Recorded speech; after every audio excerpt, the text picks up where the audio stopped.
E aí, seja muito bem-vindo ao Por Dentro do Campus. No programa de hoje, você vai conferir tudo o que aconteceu no Festival de Cinema Universitário Curva do Rio. Essa é a primeira edição que aconteceu nesta semana. Vai ficar por dentro também da última pesquisa realizada aqui no Departamento de Física da UFRN. E claro, todos os destaques de tudo que acontece aqui na UFRN com o nosso agendão. Tudo isso agora, no Por Dentro do Campus.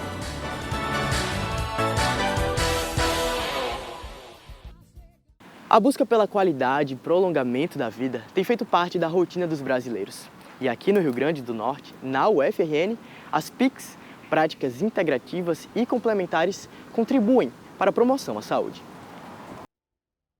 Viver mais e melhor. Esse é o desejo da maior parte dos brasileiros. A expectativa de vida dos brasileiros aumentou 32% desde 1950. Segundo o IBGE, até 2016, os brasileiros passaram a viver, em média, 23 anos a mais. A expectativa de vida das mulheres é de quase 2 anos maior que a dos homens. Segundo os cálculos do IBGE, em 2016, um brasileiro com 50 anos poderia viver mais 30 anos. E o segredo pode muitas vezes estar na busca por atividades que promovam saúde. Eu faço tudo que tem na academia, eu faço tudo. De tudo que tem lá eu faço. Eu participo de tudo, bem relaxada. Eu nunca mais tinha ficado meia hora em pé e hoje eu fiquei esse tempo todo em pé. Cantando. Foi bom, maravilhoso, viu? A oficina de autocuidado, projeto de extensão da UFRN, promove a vivência das práticas integrativas e complementares para idosas no bairro de Ponta Negra. Nós temos um grupo formado em que a maioria dos participantes predominantemente são idosas e que elas mesmas relatam os benefícios que as práticas acarretam na vida delas. No gerenciamento do estresse, na forma de encarar determinados problemas do cotidiano, na questão física, na questão corporal. Em todo o Brasil, são mais de 1.700 municípios que oferecem práticas integrativas e complementares em saúde. Espaços como esse têm se tornado uma ferramenta para melhorar a qualidade e o tempo de vida. Nós temos no Sistema Público de Saúde 29 práticas integrativas oficialmente instituídas e de direito do cidadão usufruir dessas práticas integrativas. São práticas naturais que já existem desde que o homem existe e que agora a gente resgata isso. A maioria das pessoas só consegue essa longevidade quando despertam para isso. Quando despertam para perceber que a busca da saúde não está fora. A maioria das vezes a gente fica pegando remédio, pegando isso, aquilo, outro para aliviar os sintomas de uma doença, mas não vão na causa. E a prática integrativa não. Ela olha para você como um todo, ela identifica em você onde está o desequilíbrio e o terapeuta, junto com o ser-ciente, que nós chamamos de ser-ciente, vai despertar nele, orientar nele que ferramentas ele pode usar para resgatar essa energia. Estou pretendendo viver uns 100 anos. A minha mãe morreu com 100. E eu tenho fé em Deus que eu vou viver uns 100 anos também, igual a ela. É preciso saber viver. No mundo cada vez mais aberto às novas tecnologias, é possível fazer quase tudo com a ajuda de um smartphone. Mas para que esses aparelhos funcionem, é necessário que eles sigam uma série de instruções. Esses são os chamados algoritmos. E esse é o tema do Saber Ciência de hoje.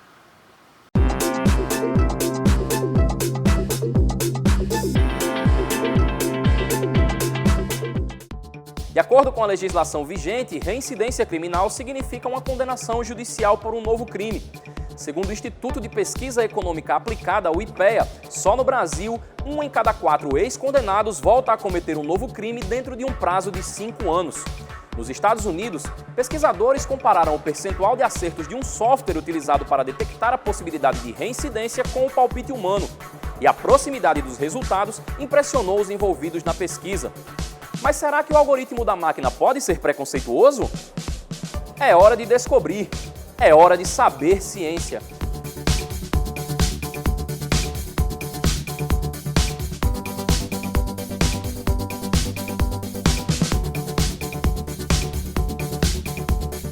Ao anotar em uma agenda as tarefas para o dia ou escrever uma receita de bolo em um simples pedaço de papel, estamos, de certa forma, fazendo uso do algoritmo. Mas você sabe o que é um algoritmo? O conceito de algoritmos ele não depende de computação, ele é bem mais amplo. A ideia de algoritmo é simplesmente uma forma de resolver uma determinada tarefa. Então, da mesma forma como o operador de câmera, ele tem uma forma de trabalhar, ele vai operar a câmera de determinada forma. Você, quando está fazendo a sua entrevista, você planeja ela de uma forma, você tem uma forma de trabalhar. Essa noção de uma forma de agir é que é a noção do algoritmo. Então, a gente define o algoritmo como um conjunto de instruções, ele é bem delimitado, a gente tenta definir ele de forma que não seja ambígua. E isso é o que vai dizer como é que a gente resolve uma determinada tarefa. Você sabe como se processam as informações em computadores e sistemas operacionais? O raciocínio da máquina é criado pelo homem através do desenvolvimento e implantação dos algoritmos. No caso específico da computação, você quer conseguir traduzir essa noção do que é uma tarefa em instruções que são que o computador possa entender. Na versão teórica, abstrata, um computador pode fazer qualquer coisa que você consiga modelar abstratamente, você não tem essa limitação. Mas, numa versão concreta, existem limitações e você precisa conseguir ensinar para o computador como fazer uma coisa dentro daquelas instruções que ele compreende. Basicamente, o que a gente faz na computação você tem uma camada bem base, que são instruções bem simples, e a gente vai construindo tarefas mais complexas em cima dessas instruções que cada vez mais vão se tornando abstratas. Então, a gente consegue fazer coisas bem complexas, como os casos dos algoritmos que a gente vai discutir aqui, em cima de tarefas que lá embaixo são bem simples. É uma relação de, digamos assim, de coexistência entre a criação humana e a própria criação da máquina. Né? Ela, como artifício, é óbvio que ela tem um poder muito maior, por exemplo, de memória, de mobilidade, do que o nosso corpo. Nosso corpo, como uma mídia primária, há um limite físico, biológico, que, por exemplo, para organizar a memória e dados que um computador, né, a gente não tem. Obviamente que guarda muito maior. Mas a máquina é uma construção humana e, assim como seu criador, tem imperfeições. No caso do homem, os traços culturais são passados através do tempo e afetam na construção social do indivíduo. Em relação a determinados temas, por exemplo, ao racismo, a outro tipo de preconceito, é porque há uma programação nela de valores humanos, de cruzamento de dados, que ela reproduz isso que os humanos, de alguma maneira, apresentaram lá como programa ou como programação, né, digital. Então, não tem, até onde eu saiba, e não acredito nisso, não tem uma máquina que chegue e se autonomize por completo e diga que você é branco, preto, azul, amarelo. Né? Você tem uma programação para reproduzir isso. Então, as máquinas são resultados da produção social, da construção social, da criação humana, e as que elas estão reproduzindo como valores e como linguagem também é uma criação humana ainda. Ela é um artefato e um meio. Um software seria capaz de calcular a probabilidade de um condenado cometer um novo crime? A resposta é sim. Nos Estados Unidos, o programa Compass é usado pela justiça para prever a reincidência criminal. E acredite, o computador e um humano acertaram praticamente a mesma quantidade de respostas. Mas é possível que máquina e homem pensem da mesma forma? Por exemplo, eu preciso modelar um sistema que vai julgar uma pessoa, vai dizer se a pessoa tem perspectiva de ser reincidente criminal ou não. Eu estou falando de uma tarefa que é subjetiva, ela é complexa, e eu preciso traduzir em termos objetivos. Essa tradução em termos objetivos imbuiu no algoritmo a visão de mundo de quem era que estava traduzindo do subjetivo para o objetivo. Mais do que isso, alguns algoritmos eles são feitos para aprender. Não só você tem a visão de quem programou o algoritmo, de quem criou aquele sistema, mas você também tem a noção de que ele continua aprendendo em função das informações que são passadas para ele durante a sua execução. A pergunta é, essas informações foram extraídas de onde? É como quando a gente faz uma pesquisa eleitoral. Dependendo de você não distribuir bem os redutos onde você está fazendo essa pesquisa, você vai ter uma pesquisa enviesada para um lado ou para o outro. Mas é aí que mora o problema. O Compass utiliza 137 critérios para avaliar a chance de reincidência em condenados. E em uma análise dos resultados, a probabilidade de um negro ser reincidente é 2 vezes maior que a de um branco, mas na prática os papéis se invertem. As informações e conceitos do criador podem ser passadas de forma inconsciente aos computadores durante a inserção dos algoritmos que vão definir os parâmetros que serão utilizados. Quando opinamos sobre o determinado crime é porque temos essa carga cultural e, ao mesmo tempo, há um julgamento das regras que a sociedade diz. Então, por exemplo, se opinamos se um negro ou um branco, né, age de uma maneira X ou Y, obviamente tem a ver com essa carga histórica que cada um tem, cada ser humano tem. E, obviamente, que a justiça, por exemplo, pode ter essa carga histórica, assim como a sociedade em geral. Em outras palavras, a inteligência artificial acaba sendo influenciada ao ser construída em cima de um banco de dados que reflete as características de seu programador. Isso também pode acabar moldando as preferências de quem acessa determinadas informações. Isso, em alguns casos, Poderia parecer simples, mas quase sempre a gente tem ou uma complexidade do mundo real, como sistemas climáticos, um sistema com a bolsa de valores, e a gente está tentando reduzir para uma coisa mais simplificada, ou a gente tem a noção do subjetivo e objetivo. Então, normalmente, no tipo de sistema que se traz que suscita essa discussão sobre a parcialidade e coisas do tipo, a gente está falando de coisas que são subjetivas. Se o ser humano tem uma coisa subjetiva que ele precisa definir objetivamente, essa tradução insere um viés, insere algum tipo de visão de mundo em relação àquele fenômeno. Se você está na rede, as suas postagens, por exemplo, no Facebook, né, uma rede social digital fundamental, você pega teu perfil e traça, você tem uma determinada opinião sobre determinados assuntos, ela vai fazer esse apuro de dados, né, essa mineração de dados que é a linguagem que chama na internet, no mundo digital, vai traçar seu perfil do ponto de vista do gosto, das suas opções políticas, éticas, né, morais. Né? Então, por exemplo, se você é um sujeito que é a favor da pena de morte, obviamente que ela vai direcionar para certos valores, ou ao contrário. Né? Então, se você, por exemplo, é contra as cotas raciais e tem opinião sobre isso, é óbvio que ele vai lhe direcionar certamente para valores racistas, né? Ou pelo menos para preferências éticas questionáveis. E não está dizendo no sentido individual só, é porque você forneceu aqueles dados e quando traça a conjugação ele gera um gosto e, portanto, uma lógica de comportamento social.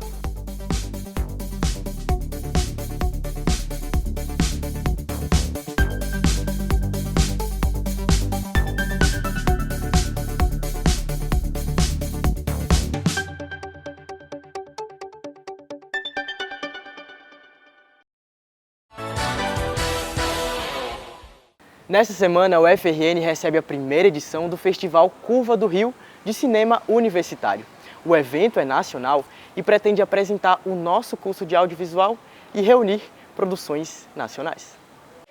O Festival de Cinema Curva do Rio começou na última segunda-feira e vai até amanhã, com amostras de filmes nacionais e regionais. Estou aqui com o professor Carlos II, que é organizador do evento e vai falar um pouquinho mais com a gente. Professor, como é que começou a ideia desse projeto, como é que ele surgiu? Eu coordeno um grupo de pesquisa, né? Na verdade não um grupo, mas um projeto de pesquisa, dentro de um núcleo que se chama Núcleo Mareia, que envolve teoria e prática no audiovisual, especificamente no cinema. E a gente tem um grupo, né, de discentes, enfim, e a partir desse encontro surgiu essa ideia, né, de fazer algo que pudesse aí ir para além dessas fronteiras da universidade. E como é que é a programação do evento? O que é que acontece? Nós temos várias coisas acontecendo aí durante a semana, 2 oficinas, uma mesa, na verdade são 3 mesas, com pós-graduandos do PPGEM, que é o Programa de Pós-Graduação em Comunicação, e exibições. São 5 programas ao todo. Na verdade 6, porque tem uma homenagem ao Lucas Sá, que é um cineasta maranhense, que vai estar aqui na sexta-feira, que já tem ele é recém-egresso da Universidade de Pelotas, então ele vai falar um pouco desse lugar de estar dentro da universidade e fora, como que são esses choques de realidade. Então é isso, né? Essa programação é uma programação cheia de filmes, mais de 50 filmes, dos mais de 200 que a gente recebeu. Então, muita coisa para ver, para discutir, para aquecer. Para quem quiser vir assistir, ele é livre, como é que as pessoas fazem para participar? Sim, está tudo acontecendo aqui no DECOM, né, no Departamento de Comunicação, no laboratório, no auditório 1 do departamento, e amanhã é um dia especial, porque é o dia que o Lucas vai estar aí, o nosso homenageado, então vai ser um dia bem rico, assim, rico de filmes, rico de discussões, então é só chegar aqui, a partir da 1h30 começa uma mesa de discussão sobre cinema e depois as exibições e mesas de discussões, inclusive com o próprio Lucas. Só aparecer. É durante a tarde? Durante a tarde, a partir de 1h30. Tá? Obrigada, professor. Então é isso. Hoje e amanhã ainda tem programação do festival. É só vir até aqui no Labicom. Essa semana o mundo se voltou para o Rio Grande do Norte. É que um estudo desenvolvido aqui no nosso Departamento de Física vai ser utilizado em pesquisas da NASA. Existe vida fora da Terra? Essa questão é quase uma obsessão para alguns estudiosos. Nosso grupo na UFRN ele estuda estrelas e planetas, né, como tema principal, tanto a evolução da estrela como a evolução dos planetas e como detectar esses planetas fora do sistema solar que a gente chama de exoplanetas. A pesquisa desenvolvida pelo UFRN foi aceita pela revista americana The Astronomical Journal e chamou a atenção de pesquisadores do mundo inteiro. É uma revista de mais de 100 anos de existência, extremamente criteriosa. Então, quando você passa em todas essas etapas, você acaba sendo notado, obviamente, pelos seus pares, né, que julgam o trabalho. É exatamente o que está acontecendo. Então, o nosso aluno do programa de pós-graduação em Física, né, Leandro Almeida, é o primeiro autor desse artigo, né, eu sou o orientador, e isso traz para o UFRN um resultado novo, né, que é esse da busca de exoplanetas através de microlentes gravitacionais. A busca por exoplanetas no universo já é algo comum na área da astronomia, mas um estudo aqui na UFRN foi mais além. Ele quer encontrar planetas semelhantes ao nosso. O doutorando Leandro Almeida se baseou na teoria da relatividade de Albert Einstein e aperfeiçoou um método já existente, o das microlentes gravitacionais. A lei de gravitação, ela diz que a luz também vai sofrer um certo desvio. Você está analisando a variação do brilho dessa estrela, você está observando como é que o brilho dessa estrela se comporta conforme o tempo. E analisando esse brilho, essa variação do brilho que a gente chama de curva de luz, a gente consegue tirar as características, inferir as características da estrela lente e do planeta que está com ela. Esse método desenvolvido aqui no doutorado, juntamente com o professor José Dias, ele, para deixar bem simples, né, também como é que funciona, imagine que você tem uma câmera de segurança, essa câmera de segurança está tirando foto de várias pessoas na rua e quer identificar alguém. Ela tira a foto de um rosto e ela, para encontrar quem é essa pessoa, ela precisa buscar na base de dados 1 milhão de rostos diferentes. O que o nosso método faz, ele já sabe algumas coisas dessa pessoa, sabe, por exemplo, o formato do rosto, como é o nariz, a cor do cabelo, a cor do olho. Então, quando for procurar na base de dados, ele não vai precisar procurar em 1 milhão de fotos, vai procurar só em 100 mil. Então, você focaliza a busca com o que você já sabe do sistema. No nosso caso, a gente quer encontrar planetas com a massa da Terra, planetas parecidos com a Terra, em estrelas parecidas com o Sol, em massa, na mesma distância que a gente está do nosso Sol. Ou seja, o período, o ano desse planeta, a gente quer que também seja de 365 dias. A gente já sabe essas características. Então, a gente vai montar um algoritmo que vai afunilar, se especializar nesse tipo de busca, o que acelera o processo. A pesquisa chamou a atenção da Agência Nacional Americana, a NASA, que pretende utilizar um método no seu próximo satélite. A produção do artigo, ela passa por diversas mãos e diversos especialistas analisando, né? E nesse processo a gente vai identificando se a nossa proposta ela é forte ou não. Felizmente a gente conseguiu publicar numa revista muito boa, que foi a The Astronomical Journal, e a resposta, o feedback que a gente teve foi muito positivo.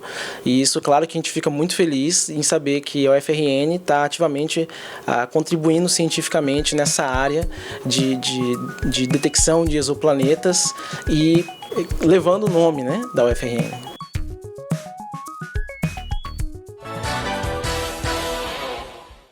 A seguir, você confere a contribuição das práticas integrativas e complementares na busca pela qualidade de vida e os eventos que são destaque aqui na UFRN com o nosso agendão. Até já!